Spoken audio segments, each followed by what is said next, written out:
ఓం శ్రీ సాయిరామ్. సాయి బంధువులారా, ఆత్మస్వరూపులారా, ప్రేమ స్వరూపులారా, అందరికీ నమస్కారం. మొన్న మధ్య సాయిబాబా వ్యతిరేక ఉద్యమాన్ని నడిపిస్తున్నటువంటి ఒక సోదరుడు లీలామృతంలోంచి దాసగన మహారాజు ప్రయాగ వెళ్ళి ప్రయాగ స్నానం చేసి వస్తానని చెప్పి బాబాగారు అడిగినప్పుడు, అంత దూరం వెళ్ళాల్సిన అవసరం లేదు, అన్నీ ఇక్కడే ఉన్నాయి అని చెప్పిన కథని లీలామృతంలో ఉన్నదాన్ని చదివారంటే, మనకు సచ్చరిత్రలో ప్రయాగ వెళ్ళి వస్తానంటాడు, లీలామృతంలో గోదావరి అన్నట్టుగా మాస్టర్ గారు రాశారు. ఈ చిన్న చిన్న డిఫరెన్సెస్లు ఇవన్నీ సచ్చరిత్రలో మనకు ఒక్కొక్క కథలో ఒక్కొక్క గ్రంథంలో ఒక రకంగా ఉంటాయి. దానికి కారణం బాబాగారు ఉండగా వారిని ప్రత్యక్షంగా సేవించుకొని అనుభవాలు పొందిన వాళ్ళ ద్వారా తెలుసుకొని రాసిన గ్రంథాలు కొన్ని. బాబాగారు వెళ్ళిపోయిన తర్వాత వారి వంశస్థుల్ని, వారి పిల్లల్ని, మనవళ్ళని వాళ్ళని అడిగి వివరాలు సేకరించి రాసినవి కొన్ని. అలా రాయబడ్డ గ్రంథాల్లో లీలామృతంలో కొన్ని విషయాలు అలా ఉంటాయి. మాస్టర్ గారు షిరిడీకి వెళ్ళేది 63లో అనుకుంటాను. ఆ టయానికి బాబాగారిని ప్రత్యక్షంగా సేవించుకున్న వాళ్ళు చాలామంది వెళ్ళిపోయారు. వాళ్ళ పిల్లల్ని కొంతమందిని అడిగి సేకరించడం, లేదా శివనేశ్వర స్వామి వారు చెప్పిన విషయాలను సేకరించడం, అలా గ్రంథస్థం చేయడం జరిగింది. హేమాడ్ పంత్ గారు అలా కాదు. వారు 10 సంవత్సరాలు బాబా సేవలో ఉన్నారు. బాబా ద్వారా అనుభవాలు పొందిన వాళ్ళందరూ అప్పటికి ఇంకా జీవించి ఉన్నారు కాబట్టి వారందరి ద్వారా సేకరించి రాశారు. చాలా వరకు అందులో కరెక్ట్గా ఉంటాయి. అవి కూడా నేను మొన్న చెప్పినట్టుగా జరిగిపోయిన 30-40 సంవత్సరాలు తర్వాత విషయాలను అడిగినప్పుడు వారు ఎంతవరకు గుర్తుపెట్టుకుని కరెక్ట్గా చెప్పారు అనేది కూడా కొంత ఇబ్బందిగానే ఉంటుంది, కొద్దిగా అటు ఇటుగా ఉంటాయి. అది ఈ విషయం. సరే, ఈ లీలామృతంలో ఉన్నదాన్ని చదివి వినిపిస్తాను. దాన్ని ఆ సోదరుడు చదివిన విధానం, అది నిజానికి దాంట్లో ఉన్న సత్యం ఏంటి అంటే, వాళ్ళు సత్యాన్ని మరుగునపరిచి అసత్యాన్ని మాత్రం వ్యాపింపు చేయడానికి ప్రయత్నం చేస్తున్నారు కాబట్టి అలాగే చదివాడు ఈ కథను కూడా. సద్గురు సాక్షాత్తు భగవంతుడు. సర్వపుణ్యతీర్థాలు వారి పాదాల్లో ఉంటాయని గురుగీత చెప్తుంది. గంగ విష్ణు పాదాల నుండి ఉద్భవించింది అంటారు. సద్గురువు ఆ విష్ణుమూర్తే. అయితే దాసుగను తాను హరికథల్లో సాయిని శ్రీహరిగా కీర్తించినా అతని హృదయంలో అట్టి విశ్వాసం దృఢపడలేదు. భక్తుడికి అట్టి విశ్వాసం ఇవ్వవలసింది కూడా సద్గురువే. దీంట్లో 2 విషయాలు తెలుస్తున్నాయి. బాబాగారి గురించి స్తవనమంజరిలో దాసగన మహారాజు అద్భుతంగా రాస్తాడు. రాయడం వరకు ఆయన గురించి గొప్పగా రాస్తాడు, గొప్పగా చెప్తాడు. కానీ ఎక్కడో ఆయనకి ఇప్పుడున్న అందరికీ కొంతమందికి బాబా ముస్లిం అని కనిపించినట్టుగానే ఆయన మనసులో కూడా బాబాగారు ముస్లిం అనే ఒక సంశయం అలా ఉండిపోయింది. ఎంత గొప్ప సిద్ధపురుషుడైనా మహాత్ముడైనా ఆయన జాతికి సంబంధించిన సంశయం ఉండిపోయింది. దీన్ని బట్టి మనం అర్థం చేసుకోవాల్సింది ఏమిటి అంటే, ఈ కులం, మతం అనే ఆచారాలు పోవడం చాలా కష్టం. అవి పోతే కానీ ఆధ్యాత్మిక మార్గంలో ముందుకు వెళ్ళే అవకాశం లేదు. అందుకనే బాబాగారు ముస్లిం వేషం వేసుకుని వచ్చి ముస్లిం పద్ధతులు కొన్ని, హిందూ పద్ధతులు కొన్ని ఆచరిస్తూ, జ్ఞానం కలిగితే ఏ మతాన్నైనా కానీ స్వీకరించవచ్చు, ఏ మతాన్నైనా ప్రేమించవచ్చు, ఏ మతాన్నైనా ఆచరించవచ్చు, అన్ని మతాలు ఆచరించవచ్చు జ్ఞానం కలిగితే. అది వారు చెప్పదలుచుకున్నారు. కాబట్టి కులం, మతాలను దాటిన వాడికి మాత్రమే ఆధ్యాత్మిక జ్ఞానంలో ఆత్మజ్ఞానాన్ని అందుకునే అవకాశం లభిస్తుంది. అది దాసగన మహారాజు గొప్ప జ్ఞాని అయినా సరే, అతను స్వయంగా బ్రాహ్మణుడు కాబట్టి జన్మత వచ్చినటువంటి ఆ బ్రాహ్మణత్వం అనేది, ఆ బ్రాహ్మణత్వంలో ఆచరించిన విధి విధానాలు ఉంటాయి, చెప్పబడిన విధి విధానాలు ఉంటాయి, తాతల తండ్రులు వంశాచారాలు ఉంటాయి. కాబట్టి అది బలంగా నాటుకొని అంటరాని వాళ్ళని దూరంగా పెట్టడం, అలాగే మ్లేచ్చులని ముస్లిం దూరంగా పెట్టడం, వారిని తక్కువగా భావన చేయడం చిన్నప్పటి నుంచి అలవాటై ఉంటుంది. ఇప్పటికి ఉంది కదా భావం, ఇప్పటికి కూడా ఉంది. అంటే ఆ సాటి మానవుణ్ణి, సాటి ప్రాణిని కులం పేరుతో, మతం పేరుతో, జాతి పేరుతో, వర్గం పేరుతో భేదం చూస్తే అద్వైతం ఎలా సిద్ధిస్తుంది? అద్వైతం సిద్ధించాలంటే ఇవన్నీ పోవాలి. కానీ దాసగన మహారాజుకి అతని జన్మించినటువంటి బ్రాహ్మణ కులం యొక్క ఆచార వ్యవహారాలు బాబా గారి యొక్క జాతిని పట్టించుకోకుండా ఉండే స్థితికి తీసుకెళ్ళలేదు. బాబా గొప్పతనాన్ని కళ్ళారా చూస్తున్నాడు, మహిమలు చూస్తున్నాడు, శక్తి చూస్తున్నాడు. అవన్నీ చూసినప్పుడు అబ్బా ఈయన సాక్షాత్తు నారాయణుడే, శివుడే అనుకుంటున్నాడు. కానీ మళ్ళీ వెంటనే మాయ కమ్మేసి అరే ఇతను ముస్లిం కదా అనే ఒక భావన అతని మనసులో పోలేదు. ఏ విధంగా అయితే శ్రీకృష్ణ పరమాత్మ తన నోటిలో అనంతకోటి బ్రహ్మాండాలను విశ్వాన్నంతా యశోదకు చూపించి మళ్ళీ వెంటనే ఆమెకు మాయ కమ్మి ఆమె తల్లి ఆయన కొడుకు ఉన్నట్టుగా ఆ స్థితిలోకి తీసుకొచ్చేసాడు. లేదు కృష్ణుడు పరబ్రహ్మ అనే స్థితిలో ఉంటే ఆమె తల్లి అనే స్థాయిని కోల్పోయి భక్తురాలుగా మారిపోతుంది. కాబట్టి కష్టం, వ్యవహారం కష్టం, సంసారం కష్టం. కాబట్టి భగవంతుని మాయ అలా చేస్తుంటుంది. ఇక్కడ దాసగన మహారాజు కూడా ఆ మాయను దాటలేకపోయాడు. ఇప్పుడు మన సోదరులందరూ బాబాలో ఎంత గొప్ప శక్తి ఉన్నా, ఎంత గొప్ప మహత్తు ఉన్నా దాన్ని అంగీకరించకపోవడానికి కారణం ఏంటి? బాబా ముస్లింగా కనిపించడం. దాసగన మహారాజు బాబాను ఎంత గొప్పవాడిగా చెప్పినా ఆయన ముస్లిం అనే ఒక చిన్న సంశయం. మీ గురుచరిత్రలో కూడా ఇటువంటి కనిపిస్తుంది. నృసింహ సరస్వతి యొక్క గొప్పతనాన్ని అంగీకరించిన తర్వాత కూడా ఒక భక్తుడికి ఒంటి మీద తెల్లటి పొడ వస్తుంది కదా, సంథింగ్ అది ఏం జబ్బో నాకు తెలీదు. ఆ జబ్బు పోవడానికి నదిలో మునిగి రమ్మంటే నదిలో మునిగి వస్తే మొత్తం పోతుంది, కానీ ఒక చోట మాత్రం ఉంటుంది. స్వామి ఏంటిది ఒక చోట పోలేదు అంటే నీ మనసులో ఇంకా నీకు సంశయం ఉంది. ఏమని? నరసింహస్వామి వేరు, నృసింహ సరస్వతి వేరు. మొదట అలా వ్యతిరేకించాడు. ఆ వ్యతిరేక భావం ఇంకా ఉంది అన్నప్పుడు అతను ఆ సంశయాన్ని కూడా కోల్పోయి వదిలేస్తే అప్పుడు పూర్తిగా బాగుపడుతుంది అన్నట్టుగా ఉంటుంది. కాబట్టి ఇవన్నీ ఉంటాయి. జన్మతా వచ్చినటువంటి సంస్కారాలు కొన్ని పూర్తిగా కొంతమందికి అవి పోవాలంటే చాలా కష్టం. అందుకనే బాబాగారు కుల మతాల గోడలను దాటించడానికే తనను నమ్ముకున్న ఆధ్యాత్మిక మార్గంలో నడిచే వారిని తరింపజేయడానికి ఆ విధంగా ఆయన ముస్లిం వేషంలో వచ్చాడు. ఎవరైతే దాన్ని దాటుకొని వచ్చారో మహల్సపతి, కాకాసాహెబ్ దీక్షిత్, అన్నాసాహెబ్ దాబోల్కర్, నానాసాహెబ్ చాందోర్కర్, ఎవరైతే ఇట్లాంటి మహానుభావులు రాధాకృష్ణ అయి బాబాని మతం పేరుతో చూడకుండా పరిపూర్ణమైనటువంటి యోగిగా, గురువుగా, దైవస్వరూపంగా భావించారో వారు తరించారు. వీళ్ళు కొంతవరకు ముందుకు వెళ్ళారు, ఒక చోట ఆగిపోయారు. అదే మతం ఆగిపోయారు.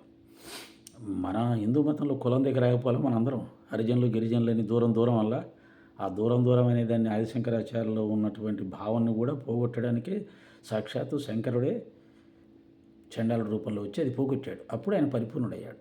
కాబట్టి కులం మతం పట్టుకున్నంత వరకు ఎవరు జ్ఞానాన్ని పొందలేరు. కాబట్టి భక్తుడి కట్టి విశ్వాసం ఇవ్వాల్సింది కూడా సద్గురువే.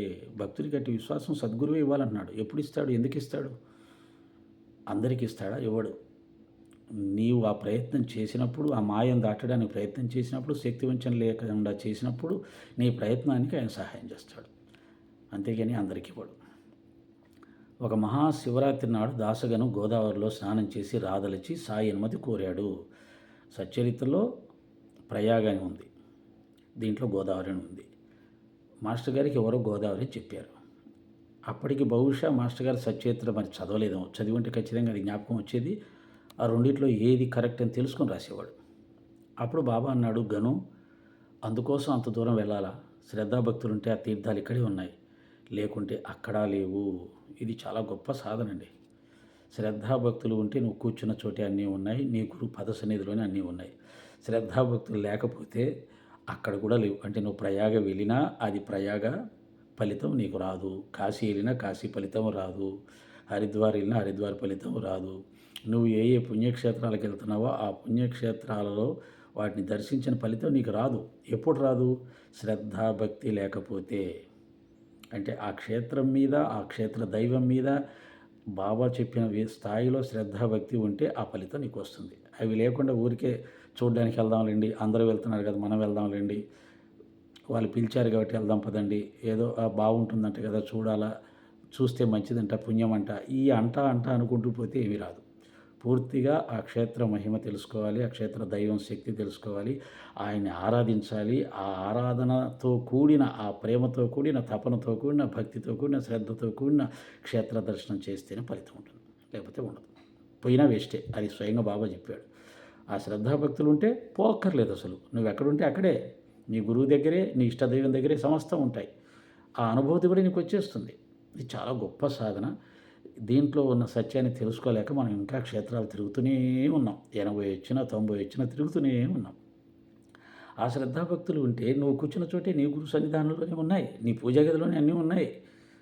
నా ఫోటోకు నాకు తేడా లేదన్నాడు కదా. మరి ఆ ఫోటో రూపంలో గురువు నీ ఇంట్లో కూర్చుని ఉంటే, గురు పద సన్నిధానంలో సమస్తం ఉంటే ఎందుకు వెళ్తున్నావు? ఆ శ్రద్ధాభక్తి కలగలేదు. సరే, మళ్ళీ దీంట్లో కొంతమంది ఇబ్బంది పడుతుంటారు యాత్రలు చేసేవాళ్ళు. ఇవిగో గంగా యమునలు అని అతని చేతులు తమ పాదాల వద్ద ఉంచమన్నారు. సన్నని ధారగా అతని దోసిలి నిండా తీర్థం వచ్చింది. అతడు ఆ నీరు తీసుకుని క్షణం ఆలోచించి నెత్తిన మాత్రం చల్లుకున్నాడు. బాబా చిరునవ్వుతో మౌనంగా చూచారు. ఆయన సమాధి చెందాక దాసగను మరొక యోగిని దర్శించినప్పుడు, ఆ యోగి మూర్ఖుడా, సాయి అంతటి మహనీయుని పాదాల నుండి వచ్చిన తీర్థజలాన్ని ఆయన ముస్లిం అన్న సంకోచంతో శిరస్సును ధరించావే కానీ నోటిలో పోసుకోలేదు కదా. నీకెన్ని జన్మలకైనా మరల అట్టిది లభిస్తుందా? అంతటి మహనీయుడు మరల దొరుకుతాడా అని మందలించాడు. ఎంత గొప్ప జ్ఞానం ఉంది! బాబాగారి గొప్పతనాన్ని ఎంత గొప్పగా చెప్పబడింది. దీన్ని పూర్తి వ్యతిరేకంగా చెప్పేశాడు సోదరుడు. ఏమన్నాడు? చూసారా, బాబాగారి సేవకుడై ఉండి ఎన్నో సంవత్సరాలు బాబా సేవలో ఉన్నటువంటి దాసగన మహారాజు కూడా బాబా ముస్లిం అని చెప్పి ఆయన యొక్క పాదాల నుంచి వచ్చినటువంటి గంగాయములను స్వీకరించకుండా వదిలేశాడు. అంత ముఖ్యమైన భక్తుడే బాబాని ముస్లిం అని వదిలేస్తే, ఓ హిందువులరా, మీరు ఆలోచించుకోండి, ఇంకా బాబా భక్తులుగా ఉంటారా అన్నాడు. పాప అమాయకర భక్తులు ఏమనుకుంటారు? రే, నిజమే కదా, అంత గొప్ప భక్తుడే బాబా ముస్లిం అని చెప్పి ఆయన పాదతీర్థం స్వీకరించకుండా వదిలేసినప్పుడు మనం ఎందుకు పట్టుకొని వదిలేస్తారు? కానీ అక్కడ జరిగింది ఏంటి? ఫస్ట్ ఒకటి, బాబాగారి పాదాల 2 బొటన వేల నుంచి గంగా యమునలు 2 సన్నటి దారాలుగా రావడం సాధ్యమేనా? ఒక మనిషి కాళ్ళ నుంచి నీరు సృష్టించగలడం సాధ్యమవుతుందా? ఎంత గొప్ప యోగీశ్వరుడైతే, ఎంత గొప్ప మహిమాన్వితుడైతే అది సాధ్యమవుతుంది. కాబట్టి బాబాగారి యొక్క మహత్తు, గొప్పతనము, ఆయన ఎంత గొప్ప యోగీశ్వరుడు అన్నది అక్కడ మనకు రుజువైంది. పాదాల నుంచి నీటి ధారలు రావడం ఏంటండి బాబు? నీటి ధారలో ఉందాం. గంగా యమునలంటే పాపం మన వాళ్ళు బాధపడతారు, కష్టపడతారు. కానీ నీటి ధారలు వస్తాయా? పాదాల నుంచి వచ్చాయి. సృష్టించాడు ఆయన, సృష్టికర్త అయ్యాడు. శ్రీరామచంద్రుని పాద ధూళి సోకి అహల్య రాతిగా నుంచి నాతిగా మారినట్టు పరమ పావనమైనటువంటి సాయినాథుని పాదపద్మాల్లో నుంచి గంగాయమునలు నీటిధారలుగా వస్తే, ఆహా ఎంత గొప్ప మహత్తు అని ఆనందించాల్సింది పోయి దాన్ని వదిలేశారు. దాని గొప్పతనం చెప్పరు, బాబా గొప్పతనం చెప్పరు, అలా ఎలా సాధ్యమని చెప్పరు, పోనీ అది అసత్యమని చెప్పరు. అది అసత్యమని చెప్పాల, సత్యమే. కానీ పాదాల నుంచి గంగాయములు వచ్చాయంటే ఆయన ఎంత గొప్ప యోగేశ్వరుడు, ముందు అది అంగీకరించాలి కదా. ఓకే, అది అయిపోయింది. దాన్ని దాసగన ఏం చేశాడు? నెత్తిన చల్లుకున్నాడు. చెప్పాగా ముందే, బాబా ముస్లిం అనే ఆ యొక్క సంశయం మనసులో ఉండడం వల్ల ఆయన మహత్తుని కళ్ళారా చూసిన తర్వాత కూడా, ఆయన పాదాల దగ్గర గంగా యమునలు ఉద్భవించిన తర్వాత కూడా, ఆయన గొప్పతనాన్ని గుర్తించి ప్రత్యక్షంగా చూసి కూడా ఆ ముస్లిం అనే సంశయం మనసులో ఉండడంతో నెత్తిన చల్లుకున్నాడు. ఆచారం సంప్రదాయాలు ఉంటాయి కదా, ఆచార సంప్రదాయాలు అనేవి ఆత్మజ్ఞానానికి ఎలా అడ్డో ఇదొక నిదర్శనం. చాలా కష్టమని దాటడం అనేది.